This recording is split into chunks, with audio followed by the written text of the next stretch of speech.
There's one particular story that's quite interesting and still a point of contention to this day about involvement of Franco and Madrid and Barcelona especially.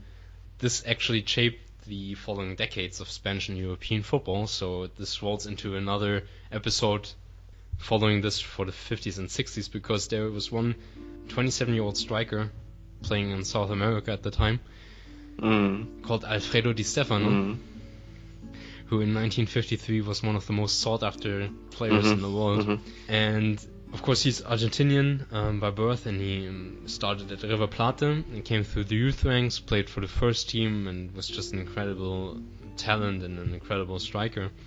And during a player strike in Argentina, he moved on to Colombia, to Bogota, and played for Millonarios. And this is really where the confusion starts, because Colombia at the time was not part of FIFA.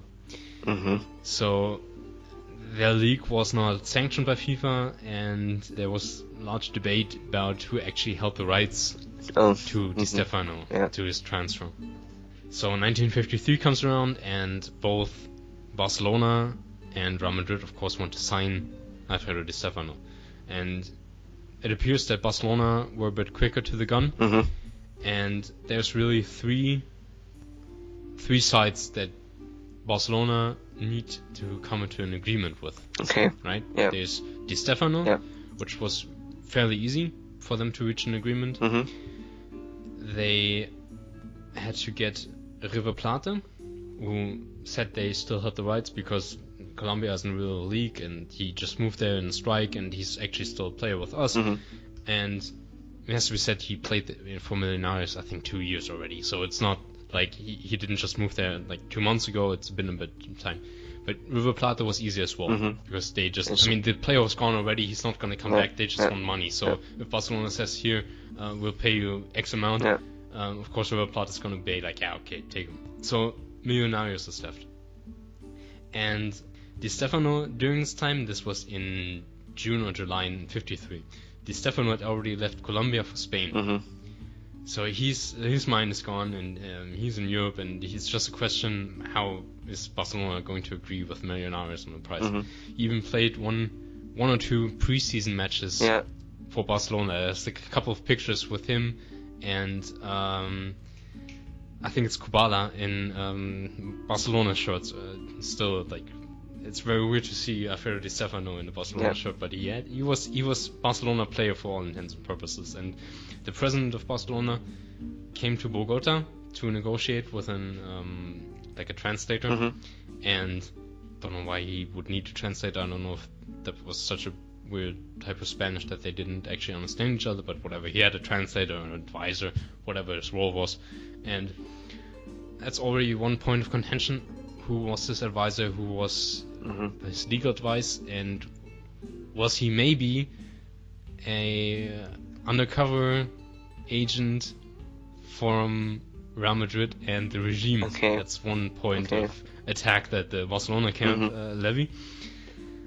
And in principle, there was nothing much that separated them. I mean, they had a price, but they kind of haggled over the price, and then they came to an agreement there.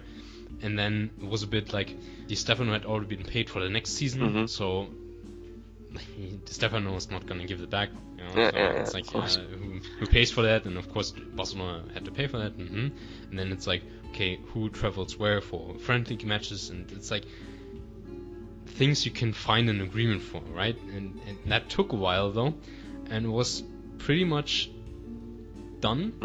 There was just a signature needed from the Barca president, and there's a very weird point in time when the Barca president stops all talks and just drops everything and says, okay, no, this is off, and we're not gonna do this, and Millonarios is being stupid here, and blah, blah, blah, and this is not gonna happen. So he suddenly does a complete 180. And there is a law that was passed in August 53, which prohibited clubs in Spain from signing players from the outside. So no foreign-born players were allowed to be signed. there's also a couple of telegrams that the sporting ministry and the interior ministry sent around, which is not like, you can read a bit into that, where it's like, we don't want Di Stefano ending up there. And I will link to what I found, and like people can, it's a really great story. People can read that, and so the telegrams are a bit shady, and maybe it's not the intended outcome for the government. Yeah.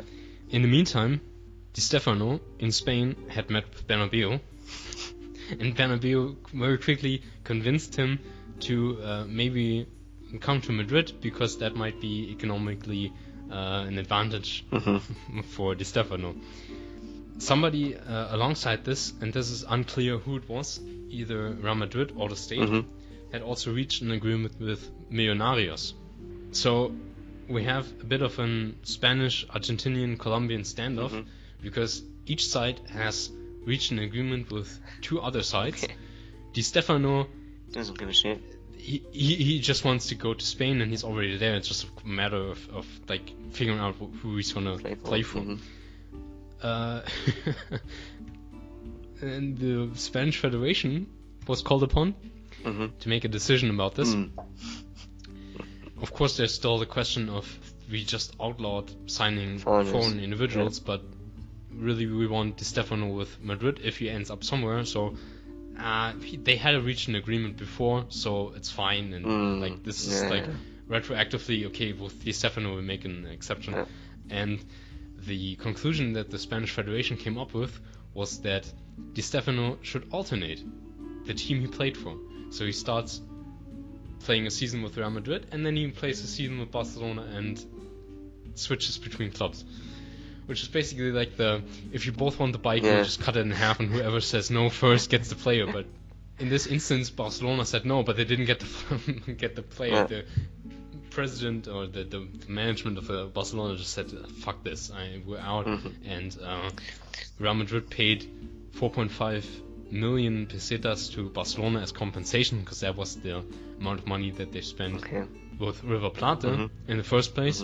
It's fairly certain from everything that I've read that there was interference in some shape or other, which of course has a couple of instances where it's like, why does the president from Barcelona suddenly just stop the talks? I mean, this was done from like the story, the way the story turns out when you read neutral accounts, because of course a lot of things have been made through the decades, because legends and all that, and of course it's also a bit of the Barcelona, not necessarily branding, but it's also the club ethos there. That's okay, this is Catalonia, this is not Spain.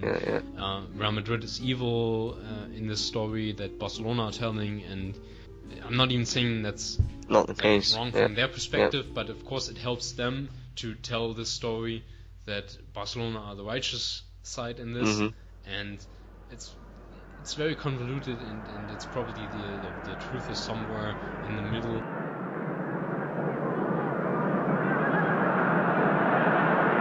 Now Di Stefano. It was always tenor when he moved.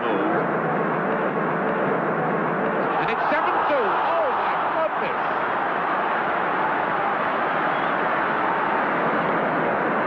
72 minutes gone, and Alfredo Di Stefano, what a play he is.